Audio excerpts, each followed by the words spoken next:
नमस्कार दोस्तों। आज हम पढ़ेंगे स्वर और व्यंजनों का वर्गीकरण। और कल देखा था अपन ने स्वर और व्यंजन कि स्वर किसे कहते हैं और स्वर कितने होते हैं।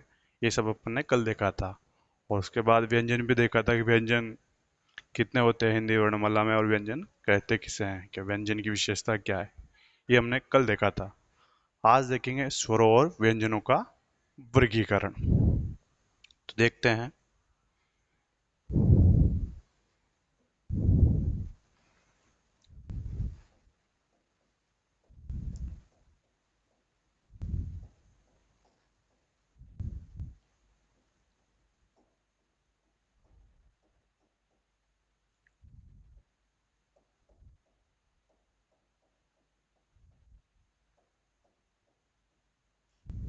स्वरों और व्यंजनों का वर्गीकरण। तो पहले अपन देखेंगे स्वरों का वर्गीकरण, फिर देखेंगे व्यंजनों का वर्गीकरण। तो पहले देख लेते हैं स्वरों का वर्गीकरण। एक नंबर, स्वरों का वर्गीकरण।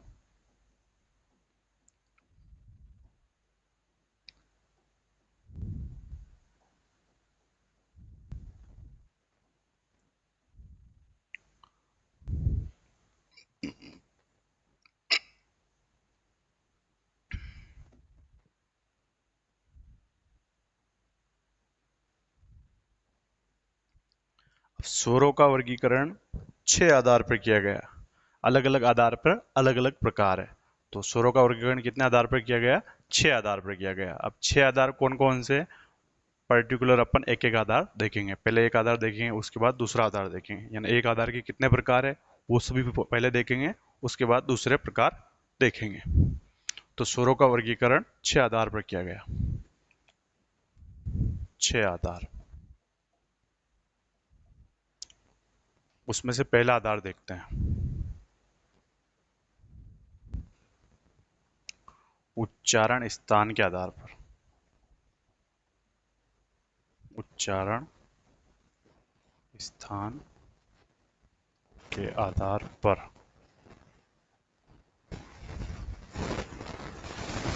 उच्चारण स्थान के आधार पर स्वरों का वर्गीकरण।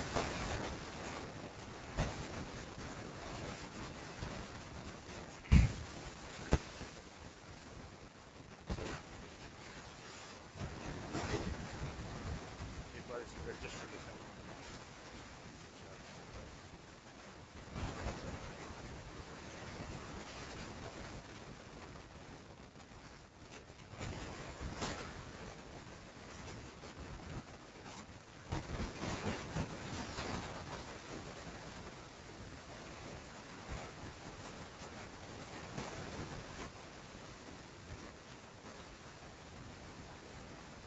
उच्चारण स्थान पर स्वरों का वर्गीकरण। इसमें क्या, बाकी सभी में तो अपन देखेंगे स्वरों का वर्गीकरण देखेंगे। बाकी सभी आधार छह आधार है, उससे अगले पांच आधार में स्वरों का वर्गीकरण देखेंगे। लेकिन यहाँ उच्चारण स्थान के आधार पर स्वरों के साथ साथ व्यंजनों का भी देखेंगे कि व्यंजन का उच्चारण कहाँ से होता है। व्यंजनों का वर्गीकरण भी यहाँ देख लेंगे उच्चारण स्थान के आधार पर, और स्वरों का वर्गीकरण भी यहाँ पर देख लेंगे। तो इस साइड अपन लिखेंगे व्यंजन और इस साइड लिखेंगे अपन स्वर।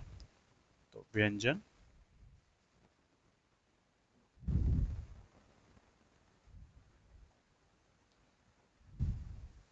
और इस साइड लिख लेते हैं स्वर।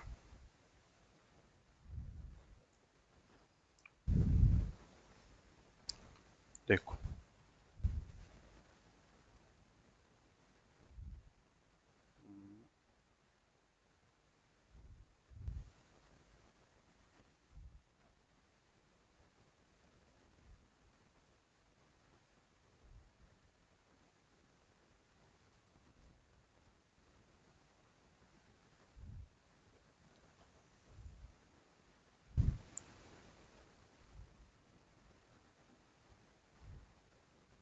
क, च, ट,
के का मतलब कंठ होता है।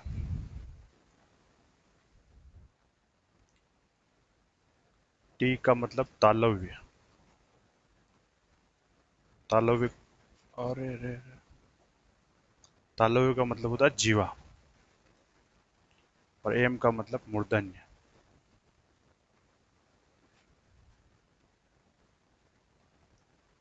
ये हो गई अपनी सारणी। अब देखते हैं किसका उच्चारण कहाँ से होता है। यह है व्यंजन अपने, यह है स्वर। व्यंजन कितने हैं ये आपके सामने रहे ना, कचट तपले सभी और स्वर ये रहे।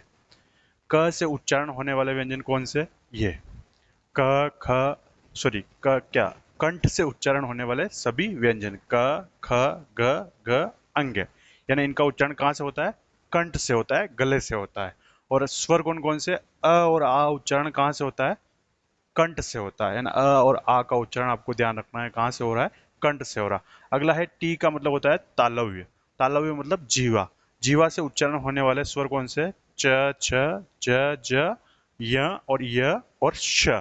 ये कौन सा अपन बोलते ना, कल देखा था अपन ने, कौन सा स है ये? तालव्य से, यानी जीवा से उच्चारण होने वाला स्वर। और ई और ई, यानी छोटी ई और बड़ी ई का उच्चारण कहाँ से होता है? जीवा से होता है, यानी तालव्य से होता है। अगला है मूर्धन्य। मूर्धन्य का उच्चारण का मतलब ये हुआ कि ऐसे वर्ण जिनका उच्चारण कहाँ से, किस स्वर तंत्रियों से होता है, वो स्पष्ट रूप से पता नहीं चलता। तो ट वर्ग वाले सभी ट, ठ, ड, ढ, ण, र और श, इस श को अपने कहा था ना मूर्धन्य श, ये है मूर्धन्य श। और री, री का उच्चारण कहाँ है? ये भी मूर्धन्य, यानी उच्चारण कहाँ से होता है स्पष्ट रूप से अपने को किस स्वर तंत्र से हो रहा है मालूम नहीं चलता है। अगला है दंत, यानी दांत से उच्चारित होने वाले व्यंजन त, थ, द, ध, न और ल और श। इस श को अपन ने कल कहा था कि दंती श। दंती श का मतलब क्या है? दांत से उच्चारित होने वाला व्यंजन। और दांत से उच्चारित होने वाला व्यंजन कोई, सॉरी स्वर कोई है ही नहीं, यानी दांत से उच्चारित होने वाला स्वर अपने पास हिंदी वर्णमाला में नहीं है। अगला है ओष्ठ। ओष्ठ का मतलब होता है होठ। होठ से उच्चारित होने वाले व्यंजन प, फ, ब, भ, म। प और म पांचों व्यंजन क्या है? ओष्ठ, है ना, होठ से इनका उच्चारण किया जाता है। और स्वर क्या है? ऊ, और ऊ का उच्चारण कहाँ से होता है? ओष्ठ से होता है। अब इसका तात्पर्य कहाँ से हो रहा है? तो कंठ से हो रहा है, तो इनका उच्चारण करेंगे तो क्या होगा? गले में अपना प्रतीत होगा कि यहाँ से उच्चारित हो रहा है। और इनका उच्चारण करेंगे तो अपने को प्रतीत होगा तालव्य जीवा से उच्चारित हो रहा है। बाकी मूर्धन्य का तो अपने को कहाँ से उच्चारित हो रहा है स्पष्ट रूप से पता नहीं चलेगा। और इनका त वर्ग का उच्चारण करेंगे तो दोनों दांत अपने पास आएंगे। ओष्ठ का क्या है? प, फ, ब। उच्चारण करें तो क्या आ रहे हैं? होठ पास आ रहे हैं, तो ये हो गए ओष्ठ। और वापिस स्वर में भी यही है कि जिनका उच्चारण जहां से हो रहा है वहां से अपने को प्रतीत होगा। तो ये तो हो गए अपने व्यंजन और स्वर जिनका उच्चारण कहाँ से हो रहा है। इतने स्वर तो हो गए अपने पास, दो दो चार पांच, और पांच दो सात। अब सात और चार स्वर और बाकी बच रहे हैं। सात और चार 11 स्वर होते हैं ना अपने पास। तो चार स्वर ऐसे बच रहे हैं जिनका उच्चारण कहाँ से होता है वो अपन देखते हैं। चार स्वर कौन कौन से? संयुक्त स्वर देखे अपन ने चार, ए, आई, ओ और औ। वो चारों स्वर क्या है? संयुक्त स्वर। तो देखते हैं संयुक्त स्वर का उच्चारण कहाँ से होता है। देखो, ए, आई, ओ, यहाँ आएगा नहीं ना, चलो आगे देख लेते हैं।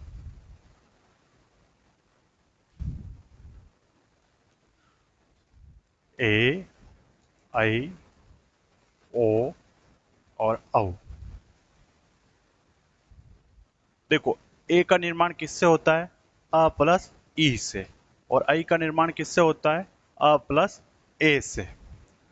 और ओ का निर्माण किससे होता है? अ प्लस ऊ से। और औ का निर्माण होता है अ प्लस ओ से। ये तो बन गए। अब देखो, अपने शुरू में देखा था अ और ई का उच्चारण कहाँ से होता है। इधर देखो, अ का उच्चारण कहाँ से हो रहा है? कंठ से हो रहा है। और ई का उच्चारण कहाँ से हो रहा है? तालव्य यानी जीवा से हो रहा है। अब यहाँ देखिए, अ और ई से मिलकर क्या बन रहा है? ए बन रहा है। इसका उच्चारण होता है कंठ से, इसका उच्चारण होता है जीवा से, तालव्य से। इन दोनों से मिलकर ए बन रहा है। तो ए का उच्चारण कहाँ से हो रहा है? कंठ तालव्य से। कंठ तालव्य से। अब वापिस इसमें भी, आई में भी सेम ही बात है। अ और ए मिलकर बन रहा है, तो अ और ए कहाँ से हो रहा है, कहाँ से बन रहा है? तो ये भी कहां से हो रहा है, कंठ तालव्य से। तो आई का उच्चारण भी कहां से हो रहा है, कंठ तालव्य से। कंठ तालव्य से, यानी इन दोनों का उच्चारण कहां से होगा, कंठ तालव्य से। तो इन दोनों की बात तो ये हो गई। अब ओ किससे बन रहा है, अ प्लस ऊ से ओ बन रहा है, और अ प्लस ओ से क्या बन रहा है, औ बन रहा है। तो इन दोनों का उच्चारण भी एक जगह से होगा। कहां से होगा, एक जगह से क्या, दो जगह से होगा, सॉरी, है ना। तो अ का उच्चारण कहां से हो रहा है, कंठ से, और ऊ का उच्चारण कहां से हो रहा है, इधर देखते हैं। ऊ का उच्चारण कहां से हो रहा है, ओष्ठ से।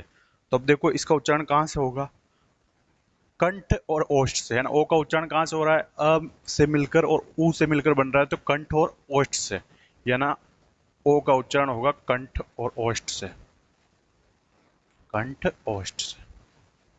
और सेम ही बात है वापिस, ये ओ से मिलकर बन रहा है, औ बन रहा है, तो इसका उच्चारण भी कहां से हो रहा है, कंठ और ओष्ठ से।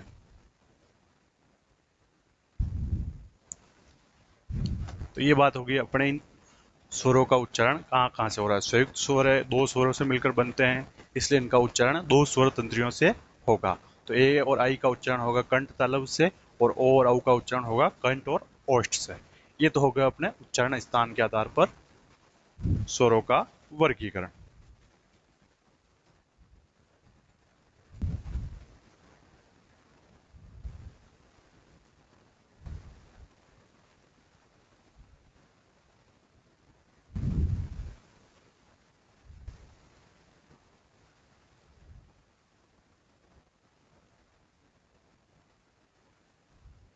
अगला देखते हैं, एक आधार देख लिया उच्चारण स्थान के आधार पर स्वरों का वर्गीकरण। अगला आधार देखते हैं, 2 नंबर आधार है ओष्ठाकृति के आधार पर। 2 नंबर आधार है ओष्ठाकृति के आधार पर। ओष्ठाकृति के आधार पर।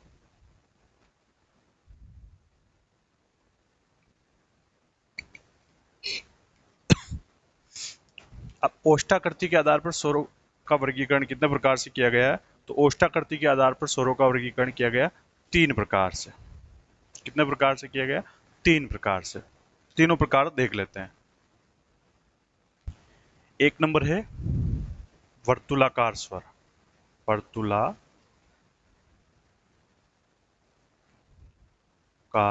स्वर। दूसरा है, अपने इसको ए बी नंबर डाल देते हैं ना, ठीक रहेगा, ए नंबर और बी नंबर। दूसरा है अर्धवर्तुलाकार स्वर।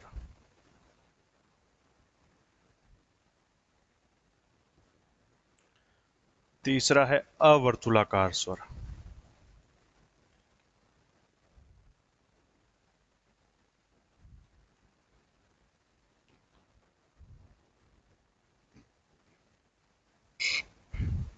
तो ओष्ठाकृति के आधार पर कितने प्रकार हुए, 3 प्रकार हुए। तीनों प्रकार आपको ध्यान रखने हैं। ये है ओष्ठाकृति के आधार पर। अब ओष्ठाकृति का मतलब क्या हुआ, ऐसे स्वर जिनका उच्चारण करने पर ओष्ठ यानी होठ का आकार कैसा होगा, इसमें कैसा होगा, इसमें कैसा होगा, इसमें कैसा होगा। देखो वर्तुल स्वर में होगा, वर्तुल स्वर उन्हें कहते हैं जिनका उच्चारण करने पर होठ पूरी तरह से गोल होते हैं। क्या होते हैं, होठ पूरी तरह से गोल होते हैं। अब ऐसे कौन कौन से स्वर जिसमें होठ पूरी तरह से गोल होते हैं, एक बार 11 स्वर अपन एक बार इधर लिख के देख लेते हैं ना। यहां लिख लेते हैं, अ आ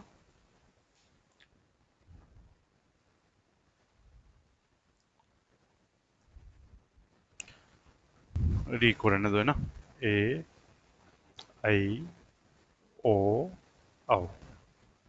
अब इनमें ऐसा कौन से स्वर जिनमें होठ पूरी तरह से गोल हो रहे हैं, देखते हैं। अ आ, इसमें होठ पूरी तरह से गोल हो रहे या नहीं हो रहे, नहीं हो रहे, देखो अ आ। अब अगला है ई ई, इनमें भी होठ गोल पूरी तरह से नहीं हो रहे।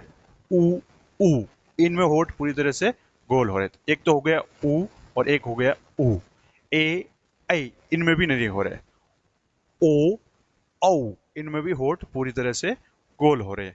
तो वर्तुल स्वर कौन कौन से हुए, या वर्तुलाकार स्वर कौन कौन से हुए,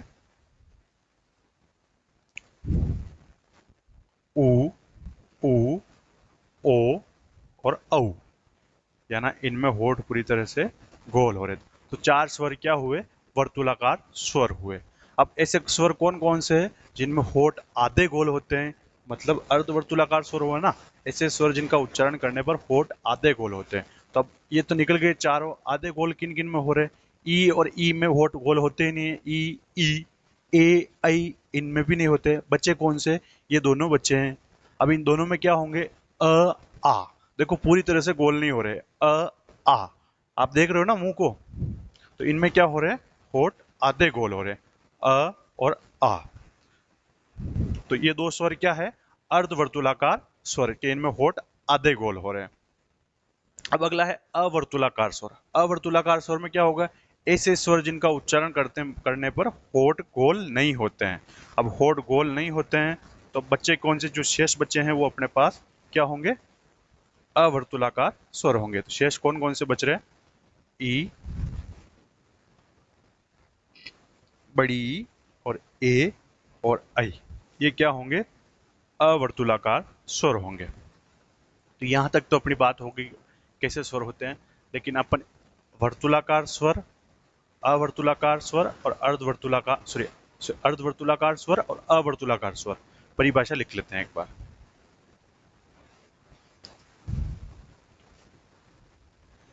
एक नंबर,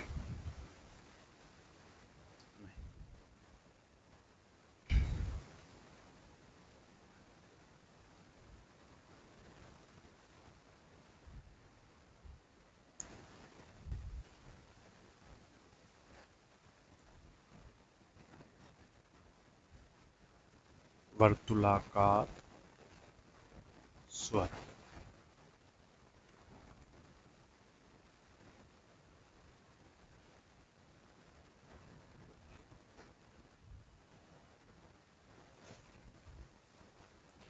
ऐसे स्वर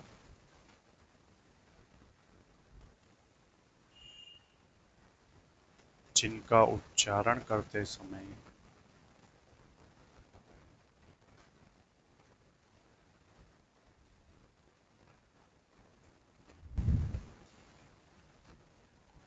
होठ पूरे गोल होते हैं।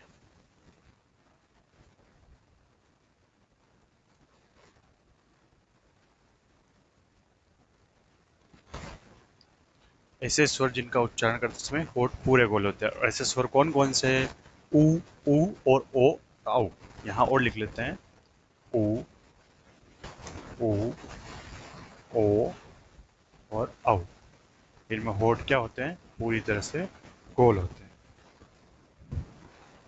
अगला 2 नंबर है अर्धवर्तुलाकार स्वर।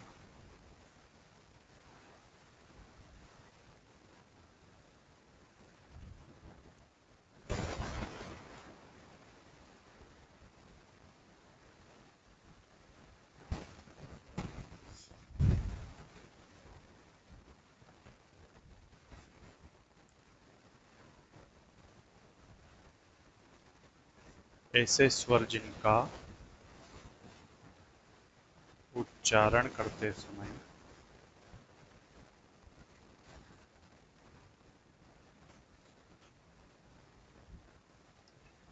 होठ आधे गोल होते हैं।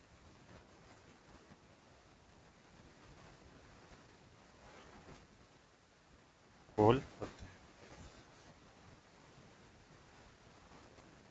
अब आधे गोल किस किस किस में हो रहे थे अपने देखे थे? अ और आ क्या है? अर्धवर्तुलाकार स्वर। तो अ और आ, इनमें क्या है? होठ आधे गोल होते हैं। अगला तीसरा प्रकार कौन सा है? अवर्तुलाकार स्वर।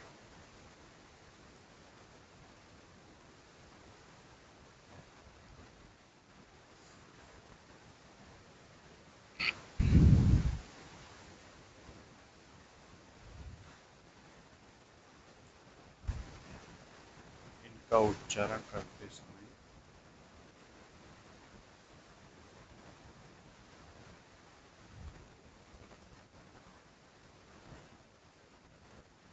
होठ गोल नहीं होते।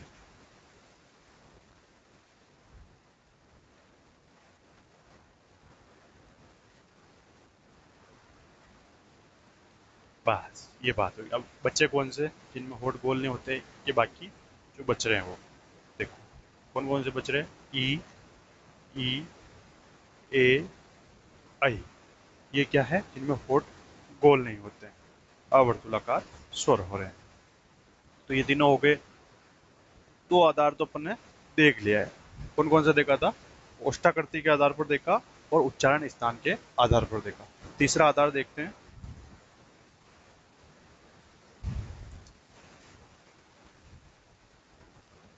मुखाकृति के आधार पर। मुखा, हाँ, संधि विच्छेद करेंगे शब्द का तो क्या होगा? मुख प्लस आकृति, यानी मुख के आकृति कैसी बन रही है? मुखाकृति के आधार पर।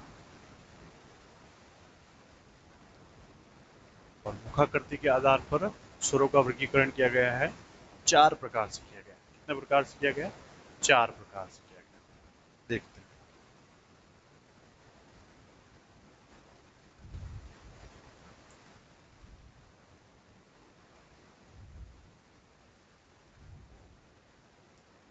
विवृत स्वर,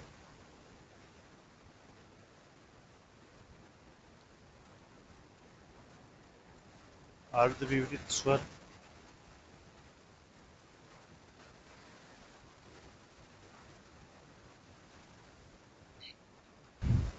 संवृत स्वर,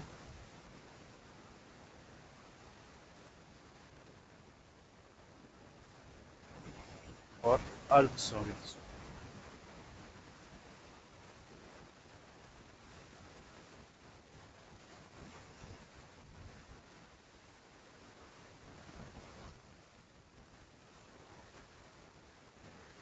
ये चार प्रकार है ना। अब विवृत स्वर, अर्धविवृत स्वर और संवृत स्वर और अर्धसंवृत स्वर कहते किसे हैं? ऐसे स्वर जिनका उच्चारण करते समय मुंह पूरा खुलता है। मुंह क्या होता है? पूरा खुलता है। उनमें क्या है? विवृत स्वर। ऐसे स्वर जिनका उच्चारण करते समय मुंह पूरी तरह से खुलता है, वो स्वर कौन से हुए? विवृत स्वर। अब कौन से ऐसे स्वर जिसमें मुंह पूरी तरह से खुल रहा है? एक बार वापस अपन पूरे स्वर लिख लेते हैं। देखो,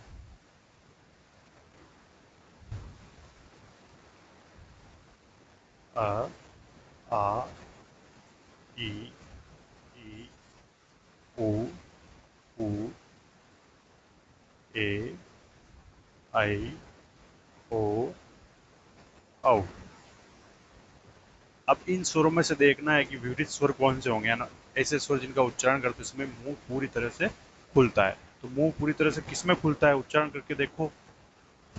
अ में खुल रहा है क्या? अ, देखो मेरा चेहरा देखना। अ और में पूरा नहीं खुल रहा, देखो और आ में मुंह पूरी तरह से खुल रहा है। बाकी स्वर देखो, ई में तो मुंह खुल ही नहीं रहा है पूरी तरह से। ए, आई, ओ, औ, इनमें भी नहीं खुल रहा है। तो ऐसा स्वर कौन सा है? आ स्वर है जिसमें से मुंह पूरी तरह से खुलता है। तो इधर लिख लेते हैं आ स्वर। ना आ स्वर क्या है? विवृत स्वर है। अब आता है अर्ध विवृत स्वर। ऐसे स्वर जिनका उच्चारण करते समय मुंह विवृत से थोड़ा कम खुलता है। विवृत से कम खुलता है, इसका मतलब क्या हुआ? मुंह पूरा नहीं खुलेगा, थोड़ा कम खुलेगा। तो ऐसे स्वर कौन कौन से? देखो डायरेक्टली देख लेते हैं। का उच्चारण करें तो मुंह इससे कम खुल रहा है लेकिन खुल रहा है। और बाकी और कौन कौन से बच्चे? आई और औ, सॉरी, औ नहीं होगा, आई और औ।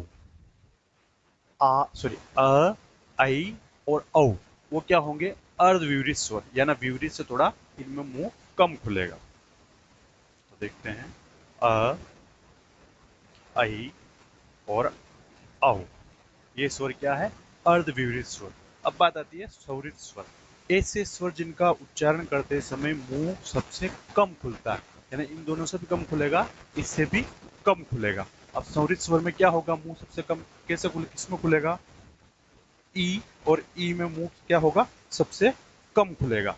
ई और ई हो गया, और उसके बाद है ऊ और ऊ, इनमें भी क्या होगा? मुंह सबसे कम खुलेगा। देखते हैं, ई, ई और ऊ, ऊ, इनमें क्या है? मुंह सबसे कम खुल रहा है, तो इनको कहते हैं संवृत स्वर। तो ये हो गए चारों। अब बच्चे कौन से जो शेष बचे हैं वो क्या होंगे? अर्ध सवरित स्वर। लेकिन देख लेते हैं, अर्ध सवरित स्वर उन्हें कहते हैं जिनमें सवरित से थोड़ा अधिक और अर्ध विवरित से मुंह थोड़ा कम खुलता है। यानी संवरित से तो मुंह अधिक खुलेगा, अर्ध विवरित से मुंह थोड़ा कम खुलेगा। अब शेष कौन कौन से बचे हैं? ए और ओ। अ भी चला गया, ए और ओ बचा है। तो ये है ए और ओ, ये हो गए अर्ध संवरित स्वर। मुखाकृति के आधार पर कितने प्रकार हुए? 4 प्रकार हुए। अब चारों प्रकार की परिभाषा लिखते हैं।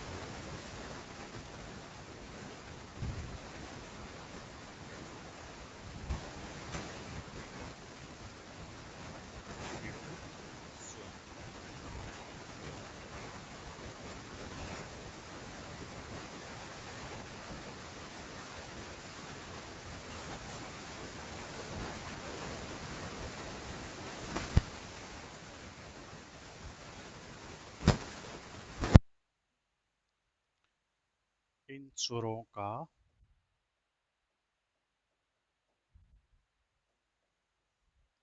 उच्चारण करते समय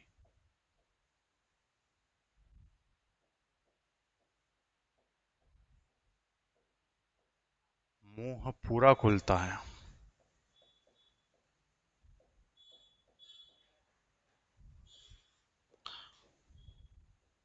यानी सौरित स्वर कौन से है? जिनमें मुंह पूरा खुलता है। तो मुंह पूरा खुलता है वो कौन सा स्वर है? आ स्वर। नहीं, हाँ आ स्वर ही होगा ना, सॉरी, ये आ। अगला देखते हैं बी नंबर। कलर चेंज कर लेते हैं, कलर सुविधा है तो। ये बी नंबर, बी में क्या होगा? अर्ध सौरित स्वर। अर्ध विवरित हो, अर्ध विवरित स्वर।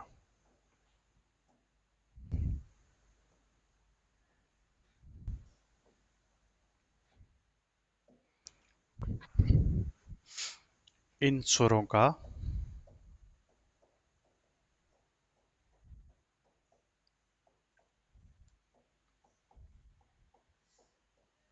उच्चारण करते समय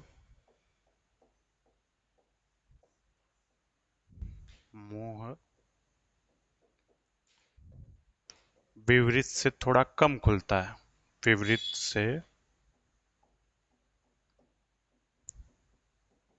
थोड़ा कम खुलता है।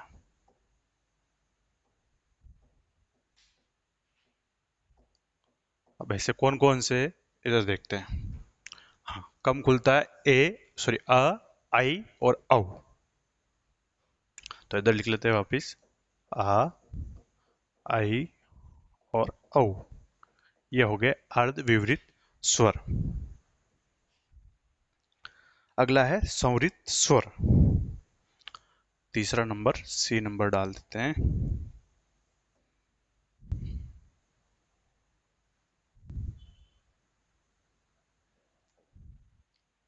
संवरित स्वर।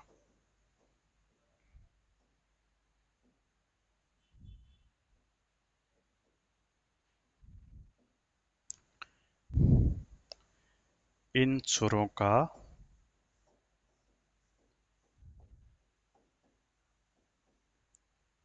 उच्चारण करते समय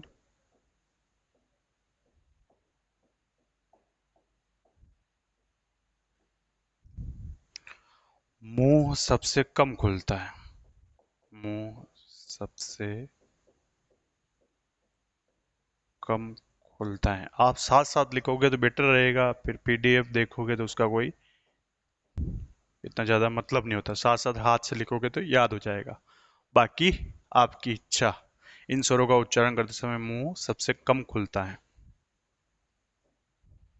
अब मुंह सबसे कम खुलता है, कौन कौन से स्वर है? ई और ऊ। तो लिख लेते हैं, ई, ई, ऊ और ऊ। ये हो गए चारों।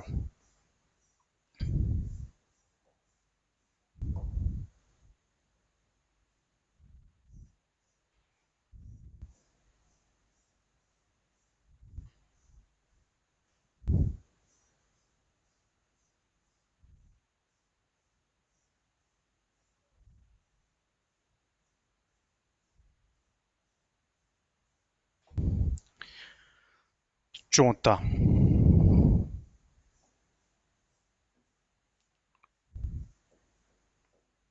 अर्ध संवरित स्वर।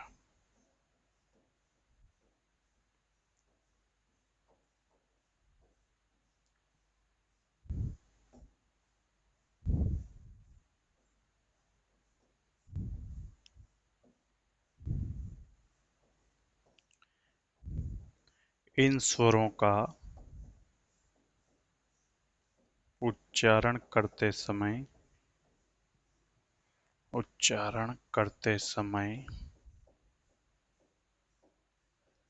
मुंह संवरित से अधिक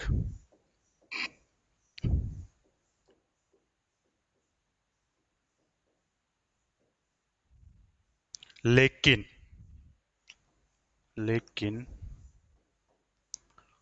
अर्धविवरित से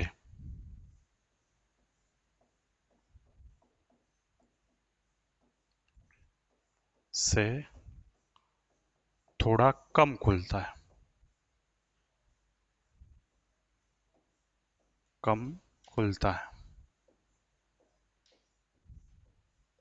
तो ऐसे स्वर कौन कौन से जो शेष बच रहे हैं वो, अब शेष कौन कौन से?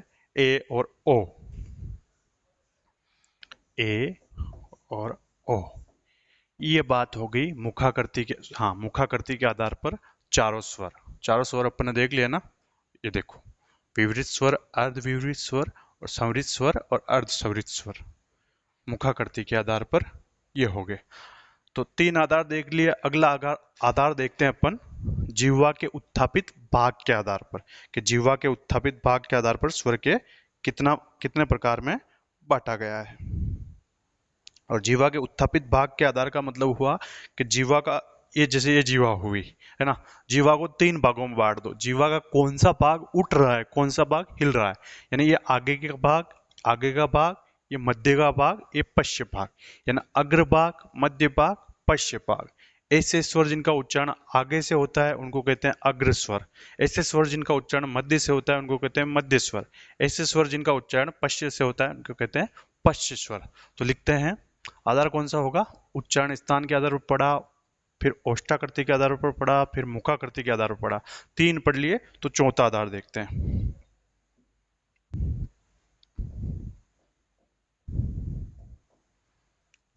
जिह्वा के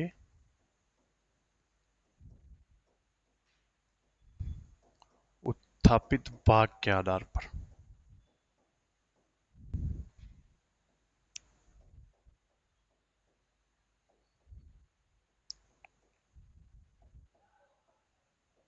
जिह्वा के उत्थापित भाग के आधार पर वापस इसके कितने प्रकार है? तो इसके प्रकार है तीन प्रकार। और तीन प्रकार कौन कौन से देखते हैं।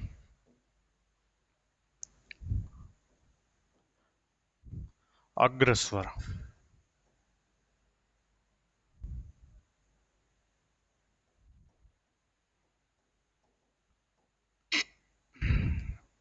फिर है मध्य स्वर,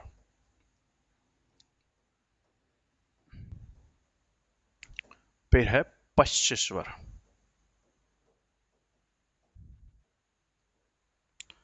अब ऐसे स्वर जिनका उच्चारण जीवा के आगे वाले भाग से हो रहा है वो क्या है? अग्रस्वर। तो अग्रस्वर कौन कौन से देखते हैं। आगे से जिनका उच्चारण हो रहा है, तो एक बार वापिस स्वर देख लेते हैं इधर। अ, आ, ई, उ, ओ, ए, ऐ, औ।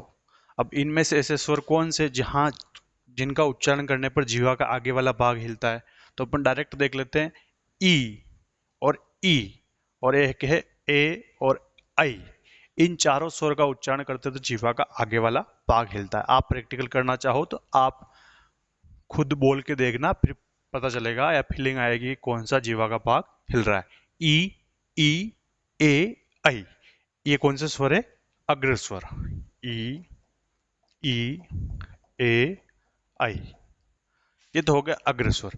और मध्य स्वर, मध्य स्वर में केवल आता है अ स्वर। अ क्या है? अ। तो अ का उच्चारण कर रहे तो जीवा का मध्य वाला भाग हिल रहा है, तो ये हुआ मध्य स्वर। अब जो शेष जितने बच्चे ना, इनको छोड़कर वो क्या हुए, पश्च स्वर। अब कौन कौन से बच रहे हैं देख लो। आ, उ, ऊ, ओ और औ। इनका उच्चारण करोगे तो आपको महसूस होगा कि जीवा का कौन सा भाग हिल रहा है, पश्च भाग। आ, उ, ऊ, ओ, औ। एक बार फीलिंग लेके देखना कि कौन सा वाला भाग हिल रहा है। तो ये तो हुआ अपने तीन प्रकार से जीवा के उत्थापित भाग के आधार पर।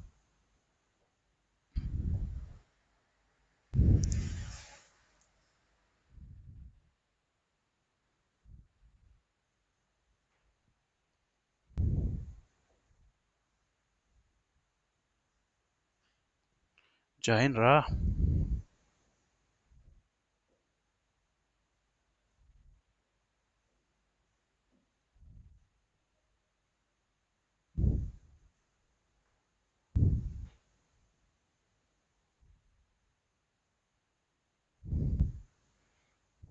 जीवा के उत्थापित भाग के आधार पर। अगला चार आधार हो गए, अगला देखते हैं पांचवा आधार। पांचवा आधार है श्वास की मात्रा के आधार पर, कि श्वास की मात्रा के आधार पर कितने प्रकार है, तो श्वास की मात्रा के आधार पर प्रकार है दो प्रकार। एक है ह्रस्व स्वर, एक है दीर्घ स्वर। क्या है, ह्रस्व स्वर को और नाम है लघु स्वर भी कहते हैं, और दीर्घ स्वर का और नाम है गुरु स्वर भी कहते हैं। ह्रस्व स्वर उसे उसको कहते हैं जहां पर श्वास की मात्रा कम खर्च होती है, यानी इन स्वरों का उच्चारण करने पर श्वास की मात्रा कम खर्च होती है, तो वो क्या हो गए, ह्रस्व स्वर या लघु स्वर। और दीर्घ स्वर या गुरु स्वर, इनका उच्चारण करने पर श्वास की मात्रा ज्यादा खर्च होती है। तो ये इनके प्रकार हो गए। तो अगला 5 नंबर डाल के लिखते हैं,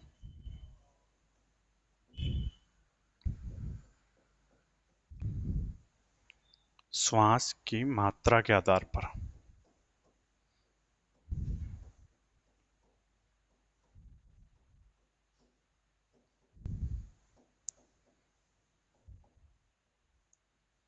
और श्वास की मात्रा के आधार पर कितने प्रकार है, तो दो प्रकार है।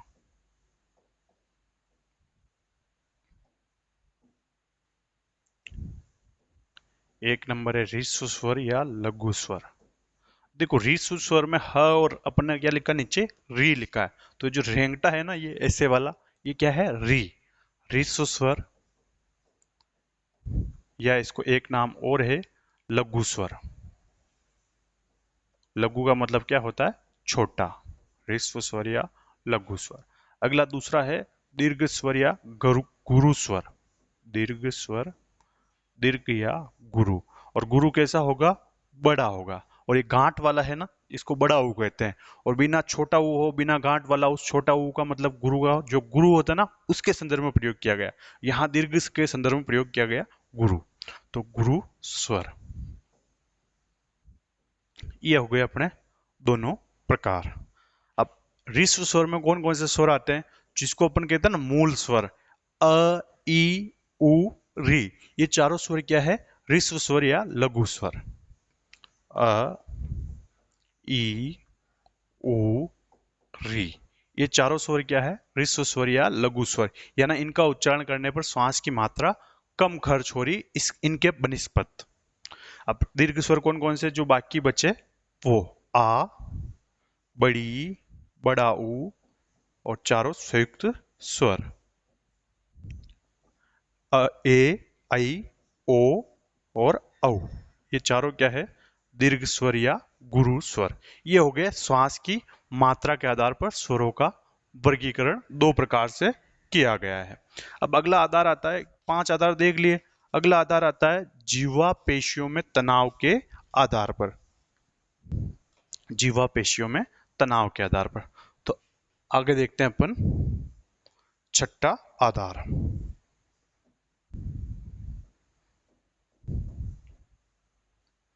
जीवा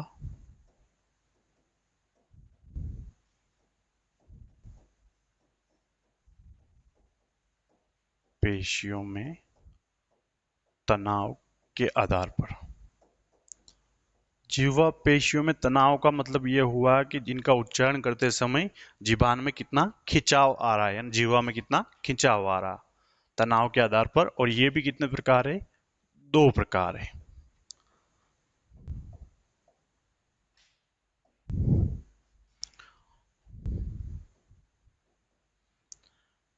शिथिल स्वर,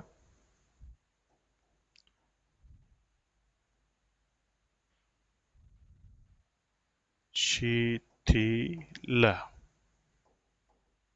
शिथिल स्वर का एक और नाम है कोमल स्वर। और अगला है कठोर स्वर।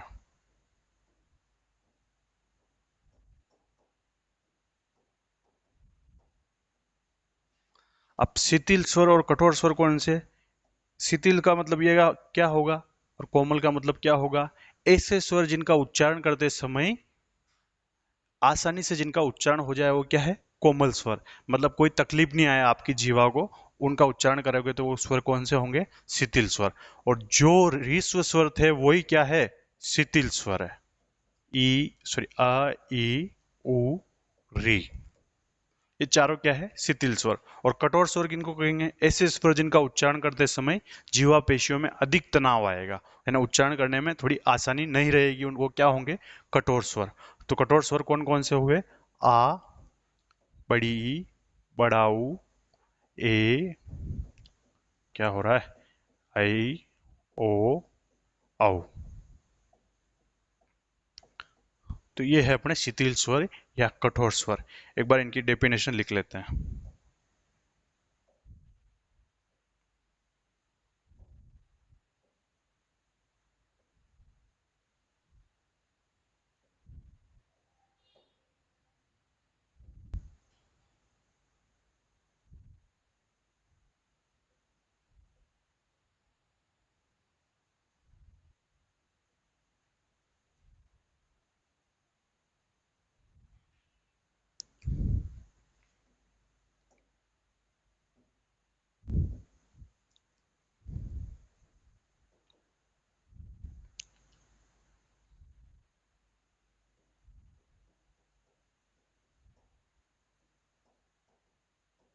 शिथिल स्वर।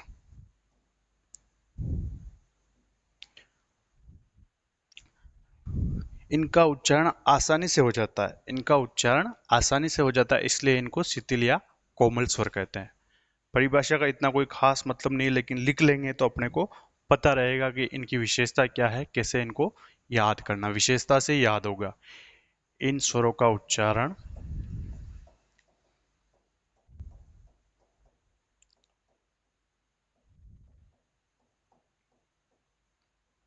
आसानी से हो जाता है,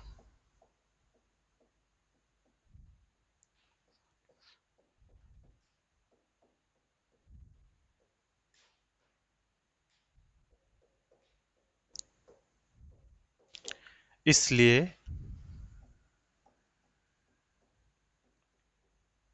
इन्हें शिथिल या कोमल स्वर कहते हैं।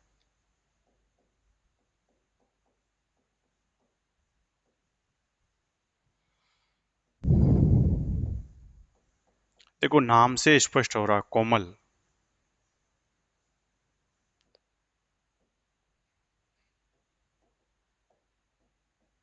और कौन कौन से है जो रीस्व स्वर हैं? ऊपर लिखे हुए हैं, अब डबल नहीं लिखेंगे, यहाँ दिख रहे हैं ना। तो ये है शिथिल स्वर। और अगला है कठोर स्वर।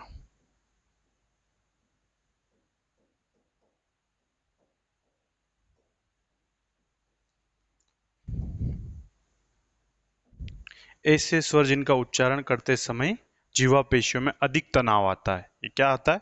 तनाव अधिक आता है, तो वो क्या है? कठोर स्वर, यानी आसानी से उच्चारण नहीं होता। ऐसे स्वर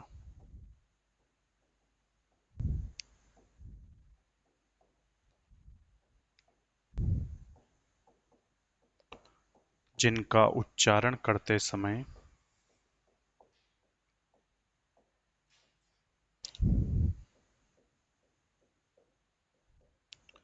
जिह्वा पेशियों में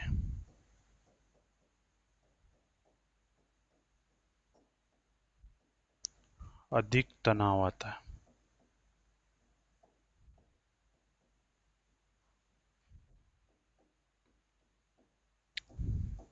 क्या होगा, अधिक तनाव आएगा तो वो क्या कहलाएंगे, कठोर स्वर। ये हो गए अपने जीवापेशियों में तनाव के आधार पर स्वरों का वर्गीकरण दो प्रकार से। तो ऐसे करके अपने कितने प्रकार से, 6 आधार से अपने स्वरों का वर्गीकरण देखा है। एक बार देख लेते हैं 6 आधार।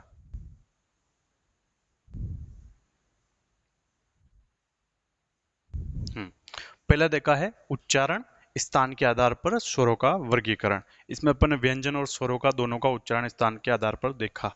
तो कंठ, तालव्य, मूर्धन्य, दंत और ओष्ठ के आधार पर देखा स्वर और व्यंजनों का वर्गीकरण। और इसमें वापस देखा था ये कंठ तालव्य दो जगह से हो रहा है संयुक्त स्वर। अगला देखा है ओष्ठाकृति के आधार पर। ओष्ठाकृति के आधार पर कितने प्रकार है, 3 प्रकार है।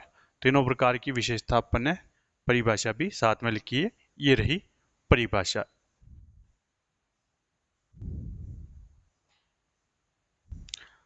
अगला देखा मुखाकृति के आधार पर। मुखाकृति के आधार पर कितने प्रकार है, 4 प्रकार है।